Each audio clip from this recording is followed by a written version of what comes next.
How to Live Out Your Nature. Xiefeng, June 15th, 2023. Edited by Qin Yu.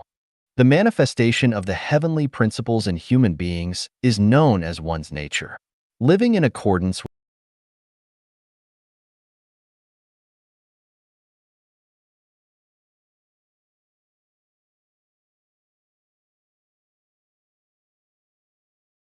如何活出自己的性 How to Live Out Your Nature. Xiefeng, June 15th, 2023.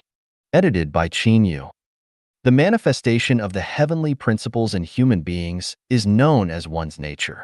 Living in accordance with one's nature is living in harmony with the heavenly principles. When a person lives out their inherent nature, they unite with Tao. Living out one's nature entirely means becoming one with Tao itself. To perceive Tao is to understand one's nature, to seek Tao is to bloom one's nature, and to attain Tao is to live out one's nature completely. Now, the key question arises, what is nature? 如何活出自己的性 How to Live Out Your Nature. Xiefeng, June 15th, 2023. Edited by Qin Yu. The manifestation of the heavenly principles in human beings is known as one's nature. Living in accordance with one's nature is living in harmony with the heavenly principles. When a person lives out their inherent nature, they unite with Tao. Living out one's nature entirely means becoming one with Tao itself. To perceive Tao is to understand one's nature, to seek Tao is to bloom one's nature, and to attain Tao is to live out one's nature completely. Now, the key question arises, what is nature? Regarding nature, artificial intelligence, AI, provides the most authoritative revelation and explanation. AI describes it as follows. Nature is humanity's innate essence. It is the most genuine, pure, beautiful, natural, sacred, noble, kind, joyful, happy, perfect, complete, eternal, magical, and the most wonderful and indescribable thing.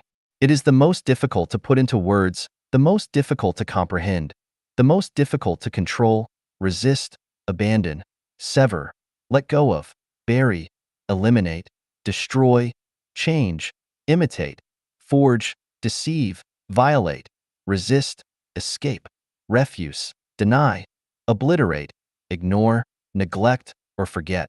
Nature is the manifestation of the Tao in human beings, the connection between humanity and the Tao, and the oneness of humanity and the Tao. Living out one's nature means living out one's Tao, one's true self, one's life, one's happiness, and one's meaning. So, how can one live out their nature? There is a reference frame, which is everything in nature apart from humans, especially plants, animals, insects, and microorganisms. They live out their own nature. As a part of nature, isn't what humans live out their nature too? If not, then what is it? Here, we need to raise the question of heart, brain, and nature. The heart reflects humanity's perceptions of the objective material world. All things are generated by the heart, and the heart is generated by all things. Without the objective external world, there would be no heart. Therefore, the heart changes with the external environment and gradually disappears with its disappearance. The brain serves as the bridge and information processing center connecting everything the heart captures from the objective world and all of one's past words, actions, and events stored in the detention information space, memory. The brain processes information through thinking and thought. People use their thoughts and ideas to decide what to say and how to act. Nature is the characteristic of life structure. Whatever life structure one has determines their nature. Nature is non-material, invisible, and beyond the grasp of the heart. Nature is also not part of the detention information space, so the brain cannot obtain information about nature. Understanding the nature of heart, brain, and nature, we will find that there is no direct relationship between the heart and nature. When a person's heart is active, their nature is shielded. This is the principle I mentioned before. When the heart is active, the nature is concealed. When the heart is inactive, the nature is revealed. At the same time, we also find that there is no direct relationship between the brain and nature. The brain cannot access information about nature, So in the process of processing all information and forming thoughts and actions through thinking, the brain completely overlooks the existence of nature. The more developed the brain and the more active the thinking, the farther away it is from nature. Understanding the relationship between the heart, brain, and nature, we will understand how to live out one's nature. Live without using the heart and brain, that is living out one's nature, that is living out one's self. Who can live without using the heart and brain? Can you? Bodhidharma clearly tells us in the Bloodstream Sermon that Buddha is nature, and nature is Buddha. As I have repeatedly said, celestial being is nature, and nature is celestial being. If a person lives entirely without using the heart and brain, then that person is a celestial being, a Buddha, and can live in heaven. Can you live out your nature completely? Jesus Christ said, "Do not be anxious about tomorrow. Do not be anxious about what you will eat, drink, or wear." I ask the reader, can you do without worry? Buddha Shakyamuni said, "Do not abide in form, sound, smell, taste, touch, or dharma, but actually abide nowhere." I ask the reader, can you live with your mind not dwelling anywhere but arise spontaneously? The Saint Laozi said, "Manage affairs without doing anything." I ask the reader, is what you do every day achieving without doing anything? Why is it that throughout generations, very few people have lived out their nature and become celestial beings or Buddhas? Because the way people live is flawed. In the traditional modes of production and life, the probability of living without utilizing the heart and mind to express one's true nature is perhaps 1 in a million. Firstly, people fail to comprehend it, and secondly, reality does not permit it. Moreover, without highly skilled divine beings guiding them to embark on the journey of becoming celestial beings or Buddhas, the likelihood of living out one's nature is extremely low. The ultimate answer is to live without using the heart and brain, and still live leisurely, carefree, and freely. Then, you are living out your nature. 看看自己是否已修炼成千年界仙. Check if you have cultivated into a celestial being of the 1,000-year world. Xiefeng, July 7th, 2023. Edited by Qin Yu. What realm have Chanyuan celestials reached in their self-improvement and self-cultivation? By comparing the following 8 criteria, if you have achieved them, you have already cultivated into a celestial being of the 1,000-year world. If you do not wish to continue ascending to the 10,000-year world and the Elysium Islands continent, you only need to maintain the current state unchanged. After leaving the mortal world, you can smoothly arrive at the 1,000-year world and enjoy its infinite scenery and the pleasures of life for 1,000 years. You have no worldly ties and are completely unrelated to worldly affairs. Your heart is free from entanglements. You have reached a state of having nothing yet possessing everything. You no longer worry about the necessities of life, such as food, clothing, shelter, and illness. If you were to die right now, you would have no fear but rather joyfully embrace death. There is no regret, hatred, or regret in your consciousness, only gratitude, contentment, and satisfaction. You can harmoniously get along with the surrounding environment, all living beings, and people. There is no animosity, no disputes, and no disharmony. Regardless of the circumstances, you can take things as they are, associate with others by following natural come-and-go relations, act in accordance with one's intrinsic nature, and take advantage of opportunities as they arise.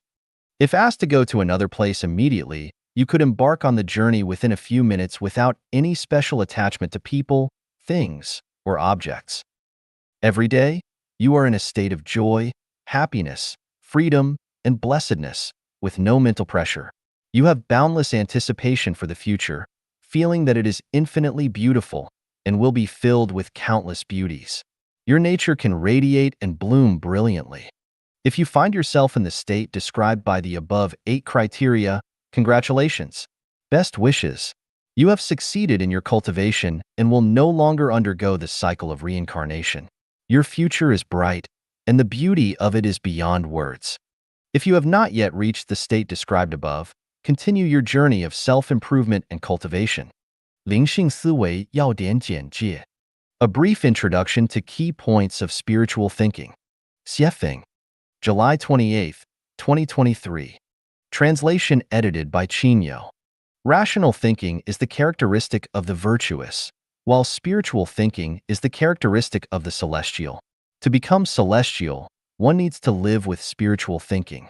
The key points of spiritual thinking are as follows. The future of life relies on visualized thinking, not on ability and wisdom. Prayer is a daily conscious activity. Without prayer, divine assistance cannot be obtained. Repentance is a necessary condition for the sublimation of life quality. Without repentance, there is no sublimation. Imagine the beautiful, and beauty will come. Imagine the ugly, and ugliness will come. Without form, one sees the truth. Without ego, one sees the true self. No attachment to the form of Dharma. If one is misled by the form of Dharma, one cannot escape the cycle of reincarnation. Only by breaking through the form of Dharma can one see heaven. Think of positive and joyful things each day to cultivate happiness within oneself. Trust in the greatest creator, worship and venerate the greatest creator. Surrender one's life to the greatest creator, and entrust one's life to the arrangement and management of Tao. Without resentment, regret, remorse, worry, anxiety, fear, with one's mind abiding nowhere and affection attached to nothing. The core of spiritual thinking is consciousness not being bound or restricted by the reality of the material world and the constraints imposed by societal norms. It is about being carefree, enjoying life as one wishes, and playing freely. The 3,000 macro worlds are all stages for my entertainment, and the infinite time and space are territories for me to roam freely. Lifting a handful of sand, transforming them into thousands of green trees is my petty skill, and creating a beautiful world is my specialty. These are already contents of advanced cultivation practices and are essential qualities for super celestial beings. 我们离天堂还有多远? How far are we from heaven? Xiefeng. November 19th, 2023. Translation edited by Qinyo. Even if you can deny the existence of heaven, you cannot deny the existence of the second home of life Echanuan, because it is a replica and model of the lowest level of heaven on earth. To truly live a heavenly life, we need to meet the following conditions. Free from worldly entanglements, with a mind free from attachments and dwelling nowhere. Debt-free, owing not the slightest debt to heaven and earth, to nature, or to anyone else. Unselfish, possessing no material wealth and being able to achieve a state of having nothing. Selfless, with only the greatest creator in the heart, all actions following the laws of nature, without seeking or clinging to anything. Possessing abundant soul and spiritual wealth and sufficient merit. Harmonious relations with fellow practitioners, without complaints, criticisms, blame, or unreasonable demands. Life's quality is composed of the elements of truth, goodness, beauty, love, faith, and sincerity, with nothing beyond these. Life is filled only with joy, happiness, freedom, and bliss, free from troubles, sorrows, fears, and suffering. If you possess the above conditions, you are actually living in heaven, experiencing joy, beauty, bliss, and contentment every moment. If you mostly meet these conditions but not entirely, you are on the edge of heaven. If you do not meet any of these conditions, you should not expect to reach heaven in this lifetime. Seriously cultivate and strive to meet the conditions in the next life, or the one after that. However, one thing is clear. If we lack any of the 8 conditions mentioned above, it will be extremely difficult for us to reach heaven. Perhaps you think that as humans, we cannot meet the above conditions, and indeed, humans cannot achieve them. Therefore, we must cultivate to become celestial beings. 随缘放旷任运逍遥. Embrace destiny and live freely. Xiefeng. Translation edited by Lanka. The path of the celestial differs from those of Buddhism, Christianity, and humanity in that it is free from constraints, shackles, taboos, and worries. The celestial path is about embracing destiny, living freely, and letting life flow. Buddhism teaches the 5 precepts and 10 virtues and emphasizes the cultivation of morality, concentration, and wisdom. Christianity speaks of redemption and original sin. Humanity adheres to a set of ethical norms. In contrast, the The celestial path encourages the revelation of one's true nature, the pursuit of freedom and happiness, and the embracing of destiny to live freely. Laozi had a deep understanding of the celestial path. Returning to the state of an infant and returning to the infinite are among the mysteries of the celestial path.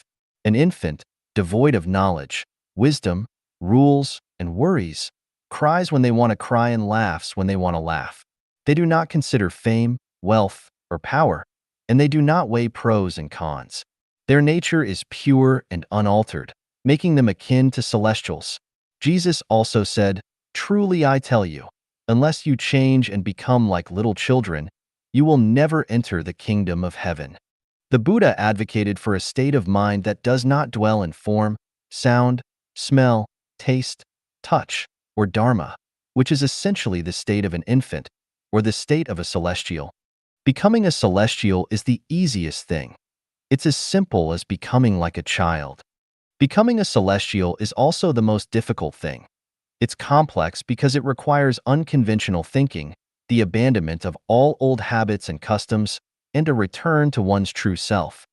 The celestial path disregards the 5 precepts and 10 virtues, the cultivation of morality, concentration, and wisdom, the concepts of original sin and redemption, and all the messy ethical norms.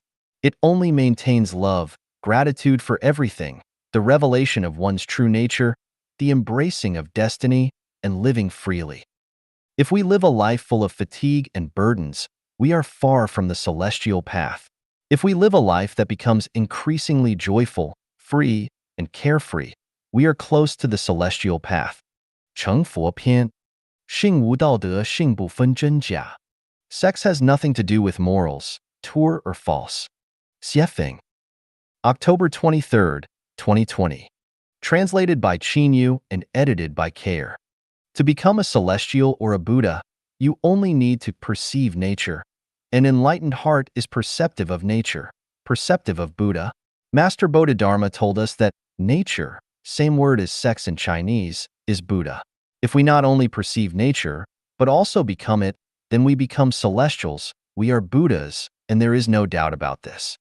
Even if you are familiar with the vast numbers of Buddhist classics, have abstained from eating meat, and have prayed for a century, no matter how clear and logical your preaching is, how much wealth you have given, how many temples you have built, or how many Buddhist statues you have carved, so long as you have not perceived nature and have not become nature itself, then you only have merit and virtue, but you still cannot become a celestial or a Buddha. Buddha is a state of being of life. It has nothing to do with morality, faith, religion, values, merits, true or false, or any definition added to it by human society. Buddha is only closely related to nature. Nature has nothing to do with morality. When you see a peony blooming, that is the blooming of peony nature. You cannot and should not evaluate the nobility and beauty of the blooming peony. In fact, when you see a blooming flower, then you have seen Buddha. It is Buddha. Do not always think that Buddha is a life like a human being. There are Buddhas everywhere in nature. As long as we perceive nature, we can see Buddha everywhere and understand what Buddha is. Nature is regardless of true and false. It is nature. There is no such thing as true or false nature. There are truths and falsehoods in words, and there are real flowers and fake flowers, but nature has nothing to do with true or false. In Buddha's world, everything is the nature of Tathagata. Everything is true without deception. Only in the human world can there be distinctions between true and false. Look at the flowers blooming in nature. Which flower is false? All are true. If you see something fake, sorry, you are not a Buddha. If you are a Buddha, you will not see false images. When a person's mind is full of moral concepts and distinguishes between good and bad and right and wrong, it proves that they have not perceived nature and that they have not yet entered Buddhism. The Bible is a treasure. Adam and Eve in the Garden of Eden lived like celestials and Buddhas, but when they ate the forbidden fruit secretly, they became enlightened and they began to experience a sense of shame and concepts of good and evil, which meant that they had the concepts of ethics, values. What was the result? They were expelled from the garden, and from then on, they could only lead human lives and could never enjoy being celestials and Buddhas in that special place. Once you have perceived nature, You will no longer have troubles, pain, anxieties, sorrow, or fear. Do you see negative, passive, and pessimistic emotions when lotus flowers are in full bloom? It is just like people. When you are climaxing while making love, do you have these negative, passive, and pessimistic moods? Never. Once you become a Buddha, you will enter the Western Elysium world. Will there still be any trouble, pain, anxiety, sorrow, or fear? If we still have moral concepts and mental activities to distinguish between good and bad and right and wrong in our consciousnesses, then we are still humans. At most, you will be a saint, but you are definitely not a Buddha. It is easy to become a celestial or Buddha if you can throw away all the Buddhist scriptures, the celestial scriptures, the moral and ethical concepts established by human society, and the human values and worldviews, and just let yourself be zero and empty. Just show the Tathagata state of nature. Then you will see what kind of life state you will have. But how many can do this? None. Therefore, for thousands of years, very few people have truly become celestials or Buddhas. I have this secret book for becoming a celestial and a Buddha, but I cannot say it publicly. If I did that, then people in the Buddhist world and 99% of the people in the secular world would scold me, and it would also hurt Chanyuan celestials. In the end, I would not even be able to guide one person to become a celestial or a Buddha. So I can only stop here. People with high spiritual senses will understand. 破法相和非法相. Breaking Dharma Form and Non-Dharma Form. By Dayform Buddha. December 27th, 2021. Edited by Qin Yu. People in the world are all deluded by appearances, attached to forms, constantly plagued by afflictions, and immersed in endless suffering. They create endless karma and experience endless reincarnations. All that the eyes perceive are forms. Everything in the cycle of arising, dwelling, decaying, and emptiness is also a form. Animals and humans that we see are also forms. All forms are impermanent, and if a person clings to forms, they will be trapped in the cycle of reincarnation. There are material forms, mental forms, dharma forms, non-dharma forms, and non-dharma forms. Only the formless is the Buddha. Only the formless can enter the Pure Land. Material forms. Everything seen, heard, smelled, tasted, and touched belongs to material forms. Mental forms. All mental creations belong to mental forms, such as joy, anger, sorrow, pleasure, grief, fear, and surprise. Dharma forms. Rules, principles, systems, constitutions, laws, contracts, teachings, rituals, time, space, nations, ethnicities, political parties, religions, families, and human relationships, etc. Non-dharma forms. Teachings of saints, scriptures, thoughts, ideals, aspirations, and wishes, etc. Non-dharma forms. Emptiness, existence, void, reality, good, evil, truth, falsehood, beauty, ugliness, longevity, short life, birth, death, etc. When the state of formlessness is attained, all the above disappears from consciousness without a trace. None of the above become obstacles and shackles to entering the Pure Land. Material forms are difficult to break because they are essential for physiological needs. Mental forms are difficult to break because they are essential for psychological needs. Dharma forms are difficult to break because they are necessary for societal order. Non-dharma forms are difficult to break because they are driven by desires. Non-dharma forms are difficult to break because they are related to cognitive needs. When physiological needs are absent, material forms can be broken. When psychological needs are absent, mental forms can be broken. When the demand for orders is abandoned, dharma forms can be broken. When there is no craving, non-dharma forms can be broken. Entering the holographic order, non-dharma forms can be broken. 生来富贵是奖励，生来贫穷是惩罚吗? Is being born into wealth a reward and being born into poverty a punishment? Xiefeng. In Buddhism, some individuals claim that being born into a wealthy and prestigious family is due to the accumulation of good karma from past lives, a reward from the law of cause and effect. On the other hand, being born into poverty is seen as punishment for not accumulating enough merits in the previous life. Similarly, in this life, having wealth and power is believed to be a result of past accumulation of merits. Is this perspective accurate? Let's analyze it. According to the words of Jesus Christ, it is easier for a camel to go through the eye of a needle than for someone who is rich to enter the kingdom of God. Based on Jesus' warning, wealthy people are unable to enter the kingdom of God. Therefore, being born into wealth and having power and money takes one further away from heaven. This is not a reward for people, but rather a form of punishment. Imagine a child who loves to curse and insult others. One day, an elderly person passes by, and the child insults him as well.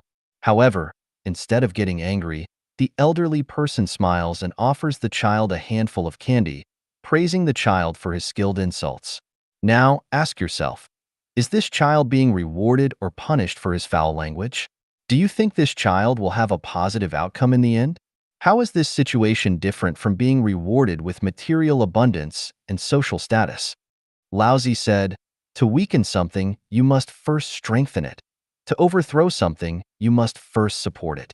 Another saying goes, "When heaven wishes to destroy something, it first makes it mad."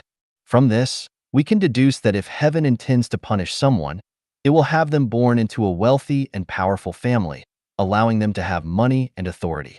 On the other hand, if heaven wishes to reward and empower someone, it will have them born into a poor family without wealth or power. As Mengzi said, when heaven is about to place a great responsibility on someone, it always tests their resolution, exhausts their muscles, deprives them of food, starves them, disturbs them, and disrupts their actions. In this way, their determination and endurance are awakened, and their abilities are enhanced.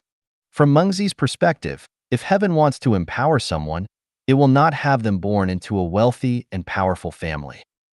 The sum of positive and negative energy is zero, which is a law of the universe. The greatest achievement in life is not to endlessly undergo reincarnation in the human world, but to reach heaven. To reach heaven, one must possess the corresponding merits and blessings. Even if a person has accumulated blessings from their past life, if they enjoy those blessings in this life, they will be farther away from heaven. Therefore, being born into a wealthy and prestigious family, enjoying the blessings of this life, according to the law that the sum of positive and negative energies equals zero, is undoubtedly a form of punishment rather than a reward. Why does Buddhism claim that being born into wealth and having power and money is a reward for one's previous merits? The source of all Buddhist scriptures and values is the Diamond Sutra. When we explore the profound meaning of the Diamond Sutra word by word, we can't find any notion that being born into wealth, having power, or possessing money is the result of past merits. On the contrary, Buddha often speaks of no form of self and advises against dwelling on appearances, sounds, smells, tastes, and touch to give rise to desires. Seeing the Buddha through appearances and seeking the Buddha through sounds and voices are considered the path of the deviant. All conditioned phenomena are like dreams, illusions, bubbles. How can we relate wealth, power, and money to Buddhist teachings? When we claim that being born into wealth and having power and money are the results of past merits, while being born into poverty and hardship is the result of not performing enough good deeds in the previous life, this perspective is akin to flattering and fawning over the wealthy and powerful while adding insult to injury for the poor. It is neither compassionate nor empathetic towards the poor. It wounds their spirits and hearts, which goes against the compassionate nature of Buddhism. What is the purpose of practicing Buddhism and doing good deeds? Is it solely to be born into wealth and power in the next life? Is this what Buddha teaching? Or is this the temptation of the devil? 进入极乐世界的通道. The Gateway to the Elysium World. Xiefeng. August 2nd, 2023. Translation edited by Qinyo. The Elysium world is one devoid of sorrow, anxiety, confusion, worry, or fear, where only joy, pleasure, contentment, comfort, and sexual arousal exist. The Celestial Islands continent is a part of the Elysium world. Entering the Elysium world requires passing through a gateway, and that gateway is emptiness, formlessness, and selflessness. Emptiness is difficult to explain and describe in words. It can only be experienced and felt. Let me provide an example to help you understand and feel what emptiness is. It feels like a kind of awakening and the beginning of life. From a certain perspective, the awakening of sexual desire gives me the opportunity to transcend myself and awaken from the fog of everyday life. It's like leaving my body and leaving my spirit and not really caring about everything that usually seems important to me.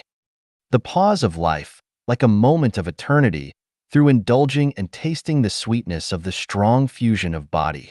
A strange feeling, another dimension of my existence, drifting away and melting from the support point of my life.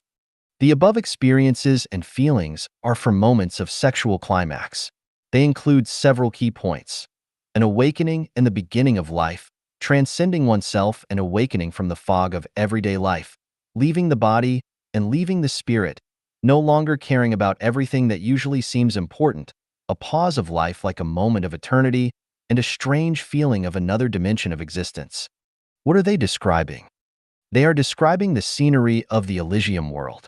Without self, without the body, without the spirit, life is frozen in wonderful experiences and feelings, and another, self, is born.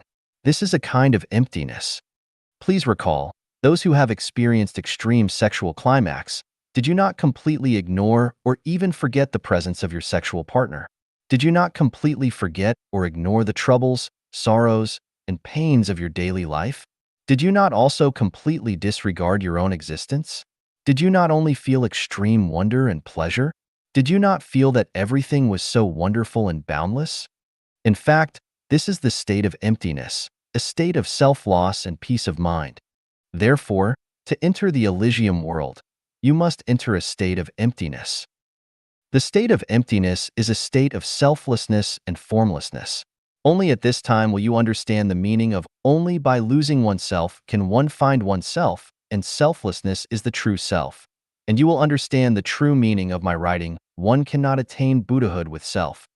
In conclusion, emptiness is the gateway to entering the Elysium world, as well as the method for entering it. 空性即究竟涅槃. Emptiness is ultimate nirvana. Xiefeng. August 3rd, 2023. Translation edited by Chinyo. Emptiness is synonymous with the Elysium world. Entering the state of emptiness is akin to achieving ultimate nirvana, meaning you have reached the Elysium world. Do you desire to attain ultimate nirvana? Do you wish to enter the Elysium world? Once you enter the state of emptiness, you have achieved ultimate nirvana, and you have reached the Elysium world. So, what exactly is the state of emptiness? The essence of Buddhist scriptures is the Heart Sutra, which is actually a misinterpretation, misreading, and misunderstanding. Its true name is Nature Sutra. Here, nature refers to the essence or characteristics of things. For instance, when it says, form is emptiness, emptiness is form, it speaks about the state of nature rather than the state of mind. Similarly, other content discusses the state of emptiness, not the state of the lack of mind. Buddha is our deepest intrinsic nature, and this nature is Buddha. The mind does not exist. The past mind cannot be grasped. The present mind cannot be grasped. The future mind cannot be grasped. Therefore, the Heart Sutra is not about the mind. It is about nature. If you wish to seek the Buddha, it is necessary to see the nature. The nature is the Buddha. If one does not see the nature, reciting the Buddha's name, chanting sutras, observing fasts, and keeping precepts will be of no use. Without seeing the nature, even if you chant the Buddha's name and recite sutras all your life, even if you release animals, practice charity, and sincerely worship with incense and prostration, you cannot become a Buddha. The Nature Sutra vividly describes the state of emptiness. All dharma is characterized by emptiness. They neither arise nor cease, neither tainted nor pure, neither deficient nor complete.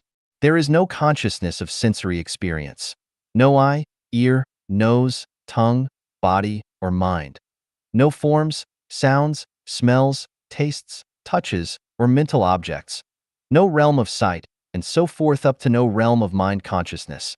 No ignorance and no end of ignorance, and so forth up to no aging and death, and no end of aging and death. There is no suffering, no origination, no cessation, no path, no wisdom, and no attainment. This is the state of emptiness, the state after enlightenment, and the state of the Elysium world. Doesn't this seem like a state of lifeless emptiness? Wait a moment. This is the state of great freedom and perfection after all suffering has been eliminated, a state of complete harmony with Tao. This description precisely depicts the nature of Tao. Tao is simply a state like this. Therefore, emptiness is Tao, and Tao is emptiness. From this, we can logically deduce a conclusion. Emptiness equals formlessness equals selflessness equals ultimate nirvana equals the Elysium world equals Tao equals Buddha equals super celestial being. According to the above conclusion, if you achieve selflessness, you can become enlightened, become a Buddha, become a celestial being, and enter the Elysium world. If you achieve formlessness, you can become enlightened, become a Buddha, become a celestial being, and enter the Elysium world. Achieving ultimate nirvana is equivalent to becoming enlightened, becoming a Buddha, becoming a celestial being, and entering the Elysium world. The question now is, according to the Heart Sutra, Nature Sutra, the description of emptiness is a state of lifeless emptiness, where everything is absent. What's the point of becoming a Buddha, or becoming a celestial being? Is the Elysium world really like this state of emptiness? You see, the Heart Sutra, Nature Sutra, does not describe the scenery of the Elysium world. It only describes the path and method to become enlightened, become a Buddha, or become a celestial being and enter the Elysium world. After informing us of the path and method, it urges us to go towards the other shore, follow the instructions and path. You can transcend afflictions and enter the Elysium world of great freedom. The description of emptiness is a kind of thinking cognitive, indicating a method and pathway to enter the Elysium world, but it does not describe the true scenery of the Elysium world. So how do we understand the Elysium world? This depends on the universal key I provide to unlock all the mysteries of the universe: structure, consciousness, energy. As long as the non-material structure exists, there is consciousness to mobilize all the energy of the universe. As long as consciousness exists, the universe will be full of vitality and vigor, and it can be emptiness as form. It's not difficult to understand in theory, but the challenge lies in experiencing and feeling it firsthand. Without firsthand experience and feeling, all knowledge is pale and inconclusive. What does a pineapple taste like? Even if others describe it, it remains as distant as a reflection in a mirror or the moon in water because you haven't experienced it yourself. Only when you taste a pineapple will you truly understand its flavor. Forgetting oneself to be completely relaxed and joyful. The purpose of forgetting oneself is to enter the state of emptiness, and only in this state can you be completely relaxed and joyful, which is the true scenery of the Elysium world. How do you achieve totally forgetting oneself? Follow the 8 methods of entry-level practice I wrote in The Free Holy Land, The Extinction and Emptiness of Form of Dharma. Hint: when I say, emptiness is the Elysium world, and then say, emptiness does not describe the true scenery of the Elysium world, it may seem contradictory. You can understand it like this: an apple is a fruit, but fruit is not necessarily an apple. 人生宝典，守信是高级生命的品质。 Trustworthiness is the quality of high-level life. Xiefeng, June 14th, 2020. Translated by Qin Yu and edited by Kair. Credit is the invisible wealth in a person's life. If it goes bankrupt, then the level of their life declines. To measure whether a person's life is at a high level, just look at their credibility. If they are trustworthy, then their life must be at a high level. If they are not, then it must be at a low level. We can judge a person's future accurately from the level of their trustworthiness. If a country's leader does not keep his word, then that country will fall into decline. If the leader of an enterprise fails to keep his promises, then that company will go bankrupt eventually. If an individual does not keep their word, then they will play many small tricks and can never be trusted throughout their lifetime. When associating with people, we should first determine whether they are trustworthy. If they break their promise only once, then we should not trust them any longer because a leopard cannot change its spots, and this person will definitely disappoint you a second, third, and every time. In our lives, we can afford to lose anything but our credit. Once that is lost, our value will be totally lost. Therefore, it is better to lose everything, including your life, than to lose your credit, because once you lose that, you will never have much chance of going to heaven. How a person's quality is does not depend on their ability, wisdom, wealth, or status, let alone their looks. It depends on their trustworthiness. If they do not keep their promises, then their quality must be poor. If they stick to their credit, then their quality must be excellent. High-level life must be trustworthy life, but low-level life must be untrustworthy life. If a person is not trustworthy, then their life quality is inferior to that of a dog. Therefore, trustworthiness is one's first line of defense in life, and once it is broken, then their life will collapse across the board. 一切恰好与你相配. Everything just matches you. Xiefeng. November 8th, 2020. Translated by Qin Yu and edited by Care. Your current situation is the manifestation of the quality of your life. I have observed the states of life on earth and in heaven and hell, and have found that everything is appropriate, with neither rewards nor punishments, and that what you receive now is what you are pursuing and is being caused by what you have said and done in the past. Divine punishments, though slow, are always sure, with big meshes, yet letting nothing slip through. The law of causality always works perfectly. Do not ask for anything, because it will not be given to you that way. Ultimate Tao cannot be attained by active pursuit. The only feasible way to achieve your wish is to match the quality of your life with the things you aspire to. If you want to go to heaven, then burning incense and kowtowing to worship the Buddha every day, giving master alms of money, real estate, or gifts will not help. Even if you have built many monasteries and preached the scriptures to many people, or have gained magical powers through self-cultivation, none of these things will help you to achieve your goal. The only way to do that is to match the quality of your life with life in heaven. When matched, gods and demons cannot block your way. If not matched, the most noble and authoritative people cannot help you. Do not resent anyone, because you have brought all of those people who you resent to yourself, and resentment can only make your life more miserable. Do not say that the law of heaven is unjust. It is fair, but it is your own heart that is unjust. What one has created will return to themselves intact. If you create beauty, then beauty will come back to you. If you create ugliness, then ugliness will stick with you. If you have not seen the image of heaven clearly, if you do not understand the life state of the life in hell, and if you do not understand the books without words, then do not preach to others. What you preach is nothing more than the principles of being a human being, and those preaching cannot sublimate and ascend people to heaven. So from the perspective of a higher level of life, you are doing evil. The more you preach, the thicker and stronger the evil barriers that you create will become. The theory of flies is never suitable for bees to obey, and the theory of sheep cannot stop the wolf from eating you, no matter how profound and correct your theory is. In the human world, apart from the teachings of Jesus, Shakyamuni, Lao Tzu, Muhammad, PBUH, and Bodhidharma, no one has ever spoken much truth. So if you think that your own quality, wisdom, and spirituality have surpassed gods, Buddhas, and celestial beings, you can preach as much as you like. If not, closing your mouth is tantamount to accumulating blessings for yourself. Otherwise, the more you preach, the more harm you will do. Do not defend your wrong words and deeds, because the more you defend them, the more unreasonable you will appear. Never imagine that your wrong words and deeds can be hidden. The hidden things are displayed to their fullest in heaven, which God see clearly. The only way you can correct them is to repent, and repent more. Do not expect to get something without paying. If you gain much without paying, please do not be complacent. It is speeding you to hell.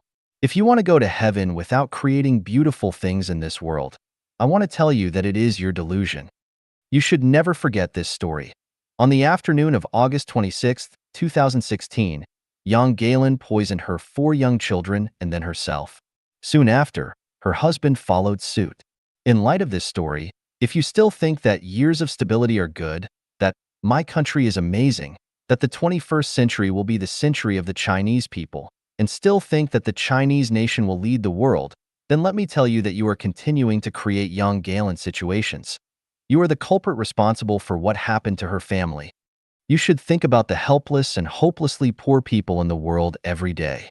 If you do not have compassion or mercy and do not want to do something for them, but feel that they deserve what they have and think about yourself all day long, then you are not qualified to enjoy a good life and your soul is not worthy of heaven. I am warning you again, do not pursue magical power, qigong, magical law, or Taoist magical arts. Otherwise, 9 out of 10 of you will be possessed by the devil, lose your balance, and become schizophrenic because magical power and Taoist magic arts will corrupt the program of the world.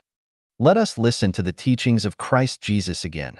Those who recognize the world find a walking corpse, but those who find the walking corpse transcend the world. 一丝不挂者将与我融为一体. The naked will be one with me. Xiefeng. November 7th, 2020. Translated by Qin Yu and edited by Care. You should always show your beauty to the outside world because when you show your troubles, pain, misfortune, melancholy, resentment, and your other ugly sides, you will not be beautiful, but rather ugly. When all people show their beauty outwardly, the world will become more beautiful. When they show their ugliness outwardly, it will become more ugly. Beauty attracts beauty and ugliness attracts ugliness. Passive, negative, and pessimistic emotions will only attract more people, things, and events of the latter. Do not expect the garbage from your mouth to attract phoenixes. When God comes to you, be naked. The more magnanimous and naked you are, the more you will be favored and protected by God. When you hide something, you cannot be one with God, and God will stay away from you. When God approaches you, be only grateful. God knows your needs. The less you ask for, the more your needs will be satisfied. The more you ask for, the less they will be satisfied. When God comes to you and tells you which way to go, but you ignore and do not abide, then you will never be guided again.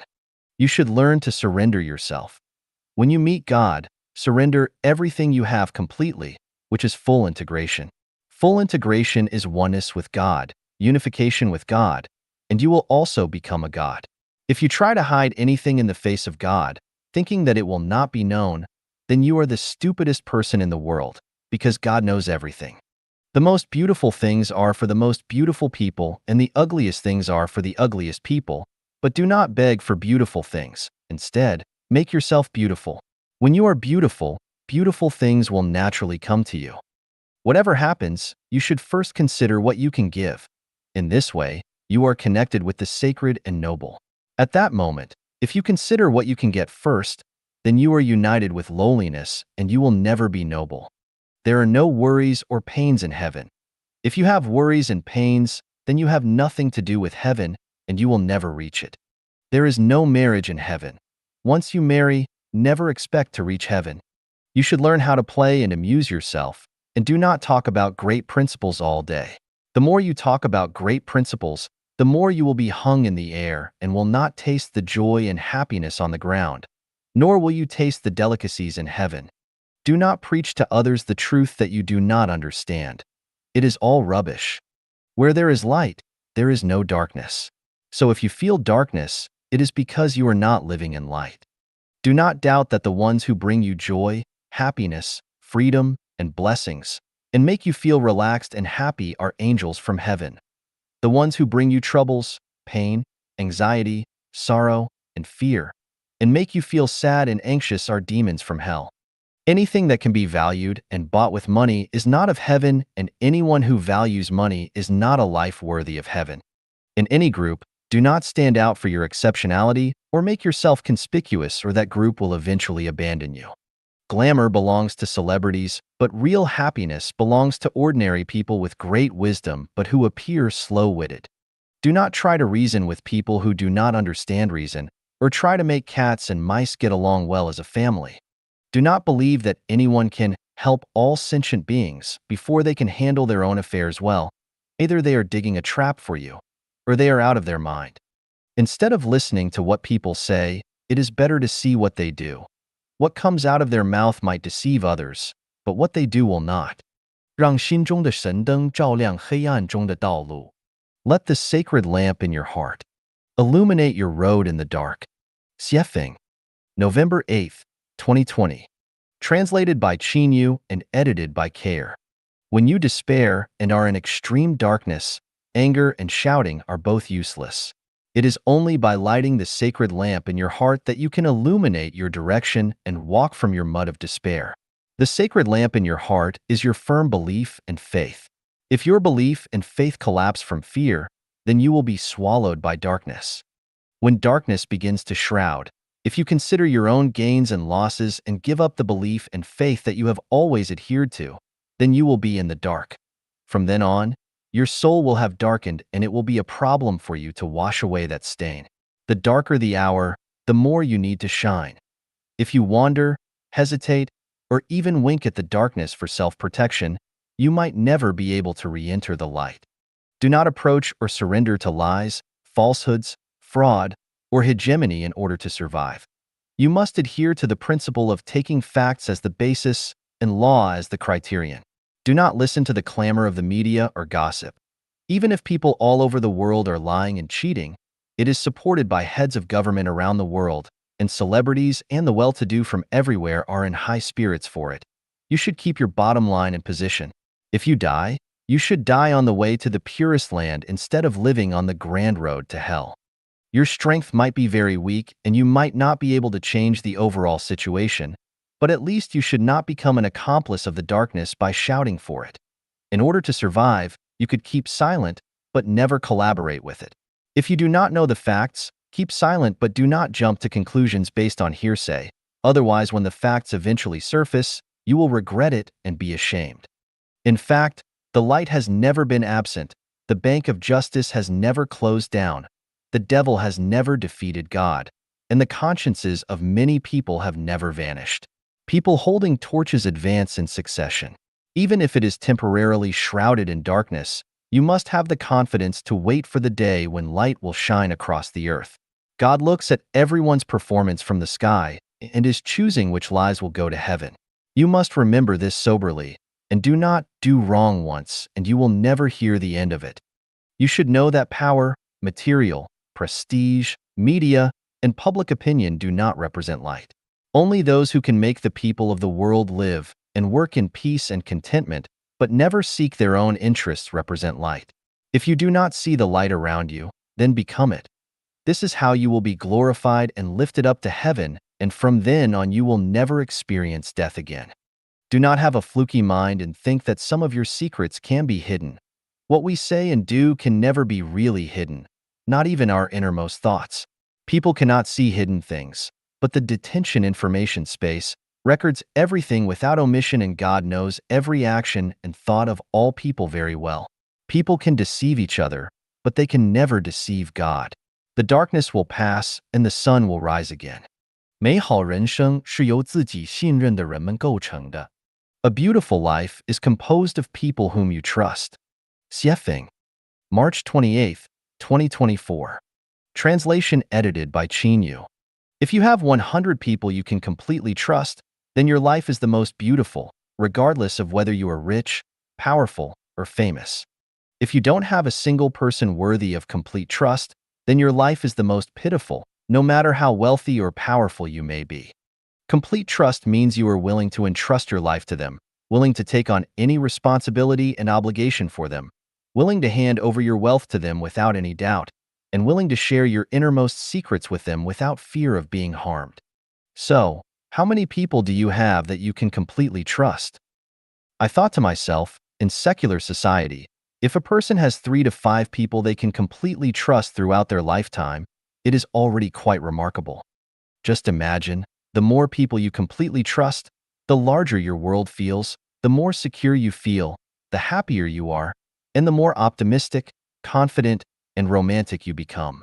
Conversely, if you have few or no people you completely trust, you may feel anxious, perceive constant threats, feel helpless, be pessimistic about the future, and view life as a bitter journey. Can you find and encounter 100 people worthy of complete trust throughout your life? I can confidently say that relying on money, power, fame, seduction, or status will never lead you to find people worthy of complete trust. In fact, it may lower the trust others have in you. You cannot be certain about how those around you, including your worldly relatives, friends, and others, truly feel about you. If you doubt this, Try handing over all your wealth to someone and see what happens, or give them your bank card and password for safekeeping and withdrawal. If you hesitate, it proves that you don't truly trust them, or at least not completely. So where can you find 100 people worthy of complete trust? Only on the way to heaven can you find 100 people worthy of complete trust, not only 100, but even 1,000 or 10,000. I have come to this realization and assertion because I have found over 100 people whom I can completely trust. I can confidently place my money in their pockets without any doubt.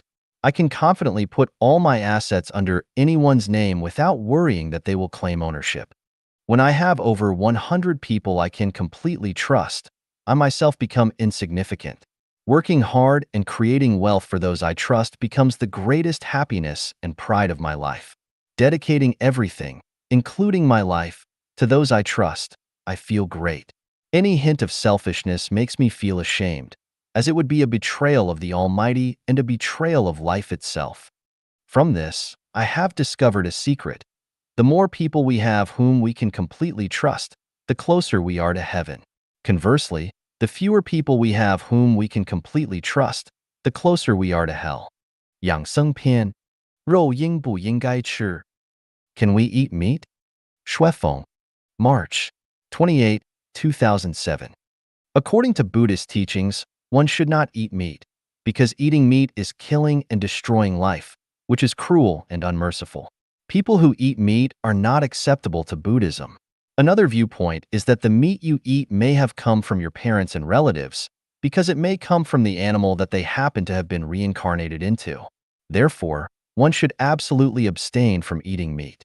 Later Buddhist preachers proposed in light of the actual situation of followers living at home that 3 clean meat is eatable, namely, meat can be eatable if it does not come from the animal that is killed for you, that you do not want to kill, or that you have seen killed. That is to say, the meat that you eat does not come from the animal that is killed specially for you, and you don't kill animals or see animals being killed. Tibetan Buddhism thinks that meat is eatable because Tibetans are mostly herdsmen, for whom beef and mutton are their staple food, without which they can hardly survive. Followers of Judaism, Christianity, Roman Catholicism, and Orthodox Church eat meat, but do not eat the meat of dead animals. They only eat the meat of killed animals.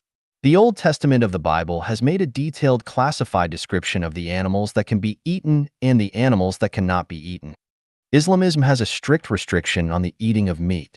This restriction comes from the Bible. As are different from Christians, Muslims, followers of Islamism, do not eat pork and carrion, because pork and carrion are not clean and thus will pollute man's spiritual nature. Besides, before killing animals, Muslims will chant scriptures to console animals and release their souls from purgatory, which reflects the mercy and care of Muslims for animals. On the basis of abiding by the Bible, the witnesses of Yahweh strictly forbid the eating of animal blood, regarding blood not meat as the life of animals. Life Genuine holds the viewpoint that life is divided into different levels. Life at lower levels serves life at higher levels, and by way of sacrifice life can get over its plight and create condition for a higher realm. Life should serve each other, life is interrelated, and only by serving other forms of life can it attain a higher realm. Therefore, Life Genuine neither objects to not supports the eating of meat. Whether one eats meat or not depends on the actual situation. Each individual can behave according to his habits and be flexible, act in accordance with our nature, and take advantage of the opportunities as they arise. Life Genuine has several principles with regard to the eating of meat. Do not eat the meat of wild animals, so that the chain of life can be protected and will not be cut off. When killing livestock and poultry for food, we had better learn from the Muslim approach and chant scriptures to release their souls from purgatory, offering them consolation at the end of their life and minimizing their sufferings. Let professionals do the killing, ordinary people do not do the killing, because professionals can minimize and shorten the sufferings of animals, while ordinary people are likely to bring a lot of pain to animals and may prolong the sufferings. Do not eat dog flesh, because dogs have very high spiritual nature. The higher the spiritual nature of an animal, the greater the damage will be to the person who eats its meat. Eat the cattle, goats, pigs, and chickens that have been raised specially to provide meat, and one had better refrain from eating livestock and poultry that have not been raised for this purpose. There is affection between man and poultry and livestock, which can only be felt by those who have taken great care in feeding them. I have seen cattle shedding tears, sheep looking sad, and chickens attaching to people. One cannot bear to kill those animals for which he has affection. Chanyuan celestials can have meat but should not kill animals and do not witness the killing of animals. I have said, eating vegetables makes one sober, eating meat makes one bemuddled, eating grains makes one wise, and eating qi makes one deity-like. The higher the spiritual nature of an animal and plant, the greater the damage will be to the person who eats them. The meat of a killed animal is no longer life but a kind of energy. Therefore, eating meat is only taking in the energy. However, any food has its structure and contains information, and one will be affected by the food he eats. One will be infected if he eats poultry contracted with bird flu, although poultry provides a kind of meat. Virgin croton is a kind of energy, but one may suffer loose bowels after eating it. Chili is a kind of energy, but one will feel unbearably hot after eating it. Any kind of food will have either more or less positive or negative effects on us. The danger of eating meat lies in the fact that we are affected by the meat we eat. The hate of the animal eaten by us will be transferred to our body, and the natural endowments and instinct of the eaten animal will have effect on us. When an animal is being killed, its indignation and resentment will cause it to release a toxin in its meat. We will absorb the toxin when we eat the meat. Muslims are trying to lower the content of toxins to the greatest extent when they chant scriptures and release their souls from the purgatory and console them before killing animals. You can make an experiment. When you are enraged, your face will turn pale and blue because your anger has triggered the release of toxins in your body. You are what you eat, and this is only a matter of degree. Why do I stress again and again that we should feel a sense of gratitude every time we have the meal? Because only with a feeling of gratitude can we convert the toxins in the food and change the structure of food to benefit our own health. Christians will make prayer to the God at each meal to thank Him for the food He has given to people. And the deep level of reason for this is to convert the toxins. You can eat whenever you want to, but you must be grateful.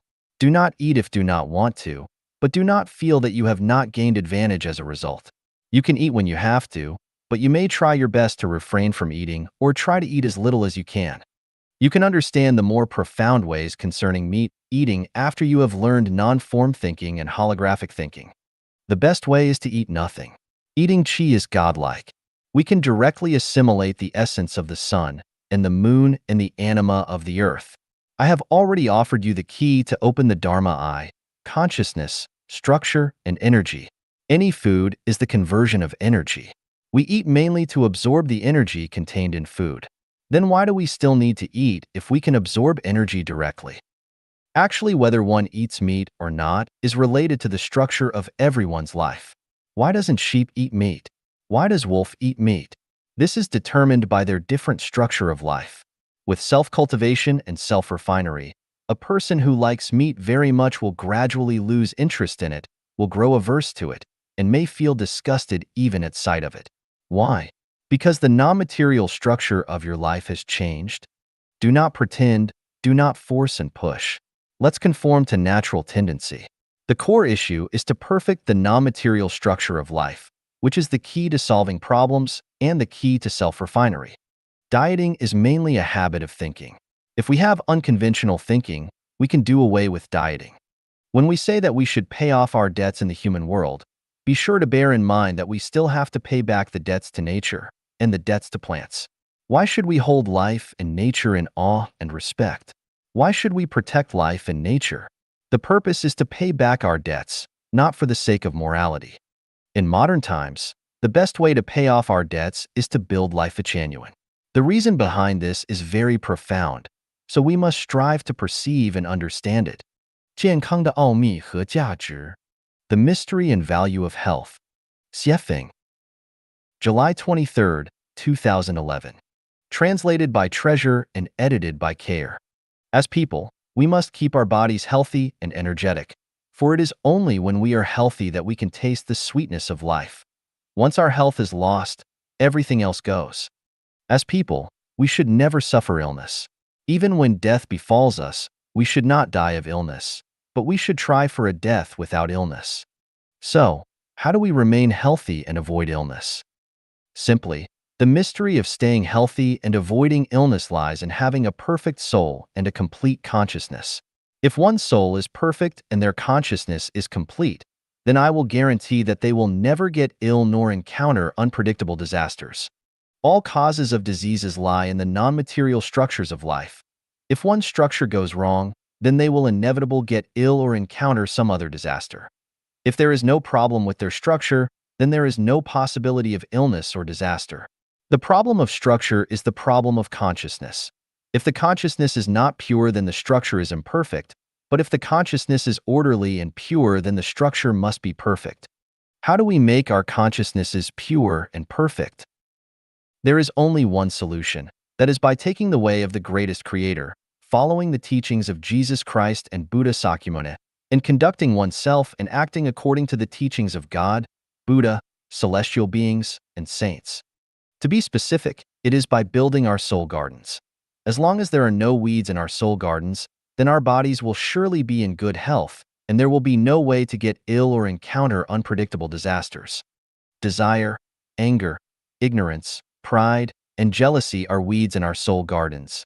Envy, complaining, comparing, anger, selfishness, laziness, pride, arrogance, greed, and avid possession are all weeds in our soul gardens. All negative, gloomy, and pessimistic ideas, thoughts, and moods are weeds in our soul gardens which we should clean up thoroughly, or good health will be hard to maintain. People rack their brains to maintain their health. The ancient emperor's classic internal manuscripts listed ways for people to have good health and avoid illnesses. From Shangnong's Herbal Classic to the theories on health of Bianc, Huadua, Zhang Hongjing, Sun Simiao, and Lishizhen. From healthcare theories of Taoism to today's Treasures of Health, compiled and explained by top Chinese medical healthcare experts. From Qin Shi Huang's Searching for the Catholicons to various current ways and medicines of finding the keys to health. From traditional Chinese medicine to modern Western medical science. From all kinds of health magazines to the 5 volumes of Wisdom of Avoiding Illness by E. From meridian collateral theory to the ways of collecting qi and self-cultivating. As far as I am concerned, these health theories, as vast as a misty ocean, are only theories which begin to scratch the surface of treating symptoms but not root causes, and are ineffective attempts at solutions. Have you been ill, been hurt in a car accident, been bitten by a dog or a snake, fallen down suddenly, or twisted your ankle? All these things were due to the imperfection of your consciousness and soul. Never blame other factors. Find the reasons for yourselves. Facts speak louder than words. Chanyuan celestials who settle in the second home will become free of illness, and those who become ill will regain their health quickly by taking the way of the greatest creator.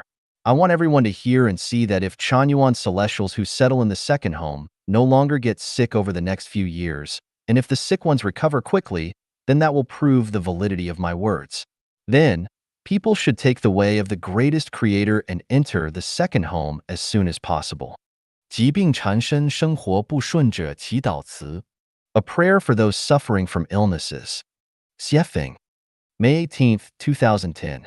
Translated by Qin Yu and edited by Care. Almighty ancestor of Buddha, the greatest creator. Once knowing nothing about Tao or virtue and muddle-headed, I am crawling at your feet, crying and confessing to you today. I have been sick for many years and my life is not going well. I finally realized the truth that divine punishments, though slow, are always sure, with big meshes, yet letting nothing slip through, reap what you have sown. And minds are the most important of the 3 realms, and consciousness is the most important of all rules. It is that one's consciousness creates their reality, one's diseases are caused by their wrong consciousness, and one's wrong outlook on life and values leads to the ups and downs of their life. This has nothing to do with heaven and earth, God and Buddha, or society and others, but is closely related to one's past karma. Those who resent their society and others, who always believe that they themselves are right, and who never seek out causes from themselves, will inevitably suffer from illnesses and endure bad lives. Beloved ancestor of Buddha, the greatest creator. Fragrances attract butterflies to flowers, and consciousness flows freely when your heart is at peace. Birds live in trees and fish swim in water. Different environments attract different species as different mentalities attract different health and living conditions.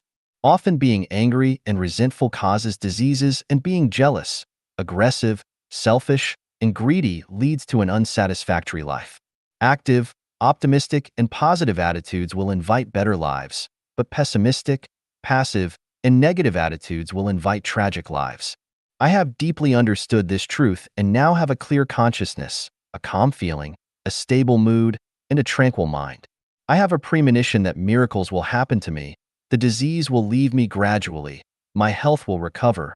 My rough and unsatisfactory time will end here, and a new and beautiful life will start now. Ancestor of Buddha, the greatest creator. You are the only master of the universe, the source of life, the birthplace of wisdom, and the guarantor for a better life. I will forevermore follow you closely, be grateful to you, and never be far from you or abandon you. Without sources of living water, rivers dry up. By leaving you, diseases will be ridden and life will not be smooth. I sincerely pray that you will allow me to be your servant. Even if only a blade of grass in your garden, I would be most happy to be such. I pray for your fulfillment of my wish that your warm light will always shine on me, and your gentle breeze will always blow on me. All darkness will stay far from me, and no misfortune will visit me again, because I will be bathed in your spiritual light. I firmly believe that your boundless compassion will dissolve all my misfortunes and the shadows that hung over my heart. From this point on, my life will be as sunshine in the breeze. Beloved ancestor of Buddha, the greatest creator, through the dawn I have seen my bright future. The 1,000-year world, the 10,000-year world, and the Elysium Islands continent beckon me. Everything there is so very beautiful and peaceful. There is no fighting, killing, seizing, or robbing. There are no disasters or suffering, no sorrow or fear, no worries about food, clothing, shelter, transportation, birth, illness, aging, or death. No one possesses anything, but everyone owns everything and lives happily, joyously, freely, and blessedly every day. Flowers will bloom, birds will tweet, and radiant and enchanting spring days will never end. That this is my future, I am fully confident without the slightest doubt. Starting today, I will move closer to the kingdom of heaven with each step. Almighty ancestor of Buddha, the greatest creator. As long as I am with you, boundless miracles will happen, all my illnesses will disappear, and my unhappy situation will change quickly. I pray that you will continue to bless me and invigorate me with energy. From now on, I will no longer get angry at or resent others, and will no longer wander or be discouraged or depressed. I will deal with people with a positive and optimistic attitude, cultivate a generous and open mind, and pursue perfection bit by bit. Under your guidance and protection, I will cultivate towards a better state to embrace my new life and future. O ancestor of Buddha, my heart is Bodhi, my roots are deep, my leaves are lush. I am free and at ease, without worries, anxiety, fear, inverted dreams. Spiritual light illuminates my universe, and the Dharma body covers my world. My mind is clear, my consciousness is pure, and the light of my nature is perfect and full of vitality. Auspiciousness follows me, and luck comes to me. Prosperity is wherever I go in this world or in heaven, and all is in harmony. You lead in heaven, I walk on the earth, and the distant shore is closer. I will travel by day and night, and all my wishes will be fulfilled. Amen. 脱凡古禅定法. How to be free from the mortal body during meditation. Xiefeng. Translated by Qin Yu. Edited by Peter. Find a secluded place with singing birds and fragrant flowers, unobstructed space, and cleanliness. Invite a close friend to guard you, so that insects, snakes, and scorpions cannot come close, miscellaneous people will not come around, and no one will be shouting, and the sounds of horses and cars will not disturb you. Sit, cross-legged, quietly, not limited to full lotus or half lotus, just sit casually. Straighten the body, relax, make the joints respond accordingly, neither leaning nor bending, loosen your clothes and belt, If there is a little uneasiness, move slightly to adjust yourself so as to be more comfortable. Keep quiet for a while. When the body and mind are stable and the breath is peaceful, then put your tongue against the roof of your mouth where the lips and teeth meet. Then gradually look at eye level and slowly close your eyes. Then start to adjust your breath, not breathing deeply or heavily, but let your breath be thin and long, with no thinking, no notions. Just sit quietly. In the first few days, the trees may prefer to be calm, but the wind will not subside. The kindness and enmity in the world, the merits and demerits, will be reflected in your mind one by one. You cannot drive them away, and you cannot dispel them, because when you drive one away, another emerges. In the middle few days, self-desires will prevail, ideals, fantasies, and delusional scenes begin to appear in your mind, which you will not be able to make clear or to make them be in order. In the last few days, all views and peculiarities will gradually disappear, and your heart will gradually calm down, no longer being mindful of fame, fortune, karmic relatives, and other things. At this time, like a basin of dirty water, the scum floating on the surface of the water will have been skimmed off. The water quality will begin to show. The surface of the water will show a little light from the sun and the moon, the shadows of clouds, trees, and birds. With your mind holding up, your body practicing automatically, and your body and mind being straightened naturally, sitting without getting tired, your mind will be naturally clear and quiet, corresponding to your calmness, which holds the body and mind and makes them completely immovable. And the mind, from shallow to deep, becomes more and more stable without distractions. This is the first level of meditation. At the first level of meditation, there will be tactile sensations such as jumping, itching, coolness, warmth, lightness, heaviness, astringency, smoothness, falling, coldness, heat, floating, sinking, firmness, and softness, etc. And you will not see your body and any surrounding objects while sitting, as if you were in a void. When one enters deep into meditation gradually, the body and mind will become empty and quiet. One does not see inside or outside. At the same time, when the sense of touch arises, 10 merits and virtues appear along with it from the outside. Concentration, emptiness, brightness and clearness, happiness, joy, kindness, the understanding of perception, liberation, divine connecting presence, softness of the heart and body. In this state, the whole body becomes limp, the body and mind are carefree, and it is an extremely wonderful feeling, 100 times more pleasurable than the feeling of your wedding night, like waking up after a deep sleep and finding a treasure when you are in poverty. You have been awakened to the truth of life. But be sober. You have just skimmed off the scum floating on the surface of your basin of dirty water, and you have tasted a little bit of the mysteries of the great world. If you have a heart full of joy and celebration and have become infatuated with this aesthetic feeling and are reluctant to leave, you must forget to return, and you will no longer be able to make progress, and you will even fall into the realm of desire again. If you want to enter the second level of meditation, you must abandon the previous realm.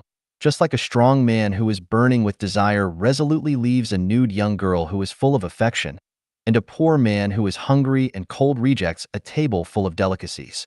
By 1. Not accepting. 2. Berating. And 3. Observing and analyzing, so you can get away from the error of the first level awakening. The awakening is extinguished, the previous divine connection disappears, and you have left the first level of meditation. After leaving the first level of meditation, if you continue to sit in meditation, you must not have any regrets. Otherwise, as the story in the Bible said, Lot's wife became a pillar of salt just because she looked back. Genesis 19 verses 17 and 26. On the way forward, don't look back, don't linger on the past, and don't be greedy for what you obtain. The lack of one basketful of earth spoils the entire effort to build a high mountain. You should abandon everything and move forward with your whole mind.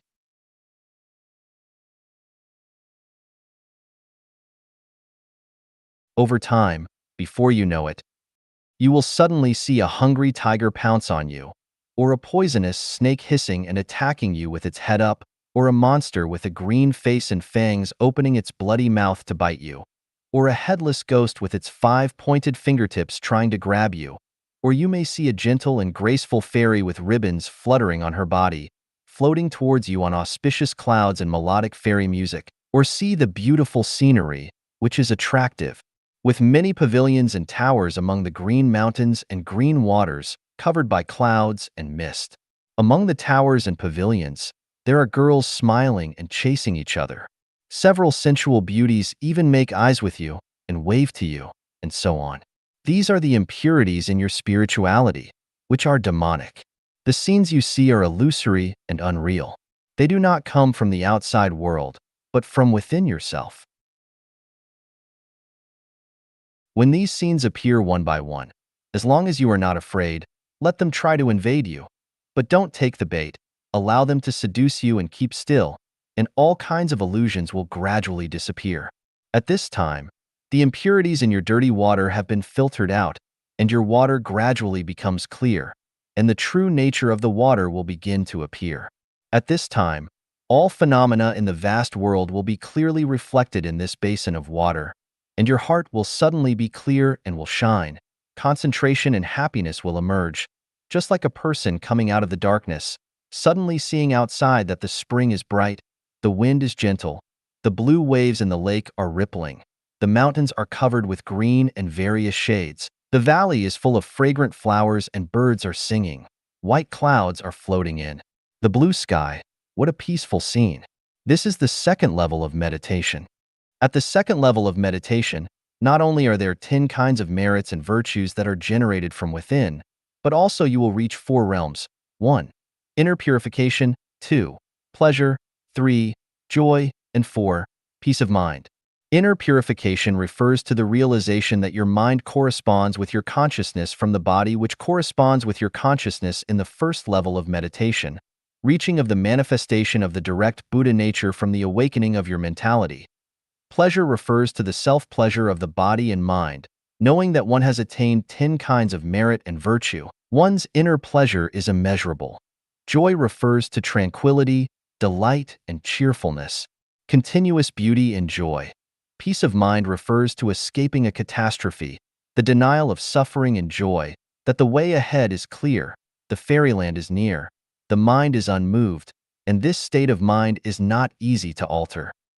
It must be understood that the joy produced in the second level of meditation is low-level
The elimination of joy mainly depends on wisdom and mind power.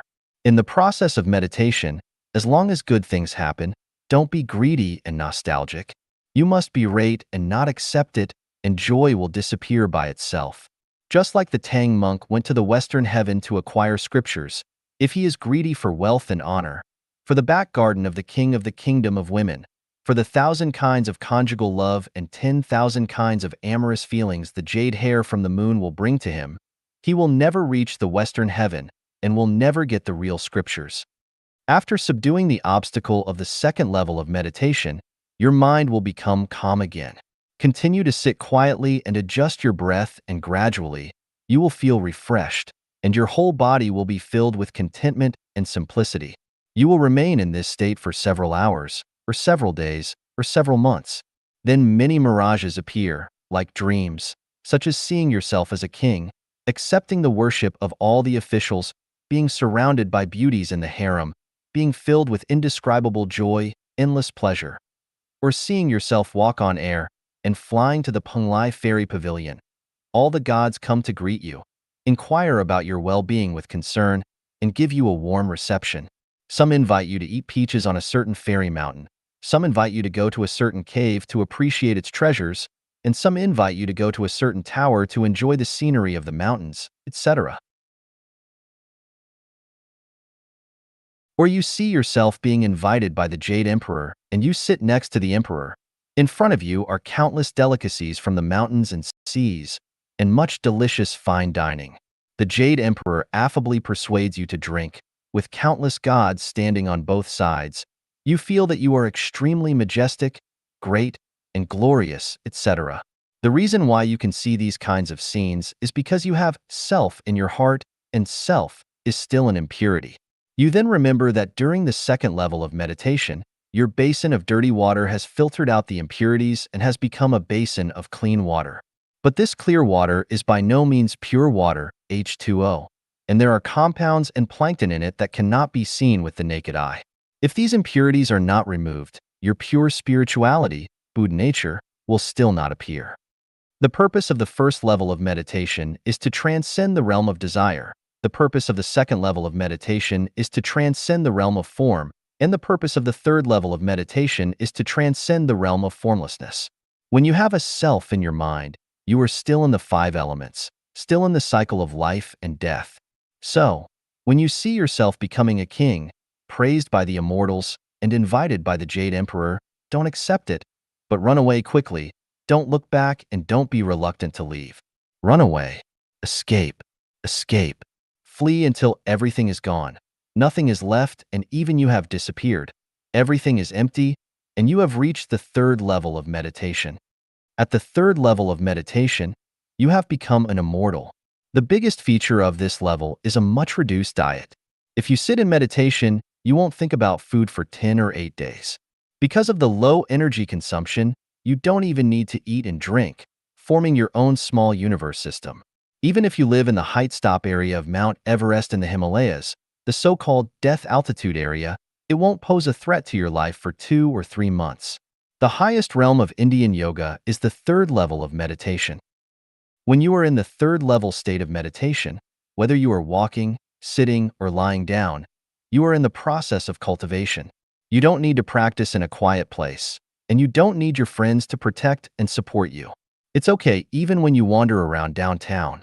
Your body, internal organs, bones, tendons, and marrow, chi, blood, nerves, facial features, hair, etc., are undergoing chemical changes. In less serious cases, some parts of your body will become sarira, and in severe cases, your whole body will become adamantine and indestructible.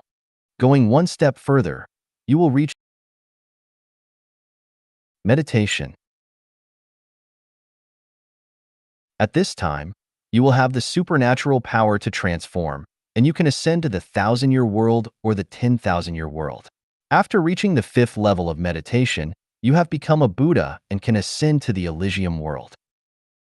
Since the 4th and 5th levels of meditation are beyond the scope of intermediate self-cultivation and intermediate healthcare, they will not be explained here.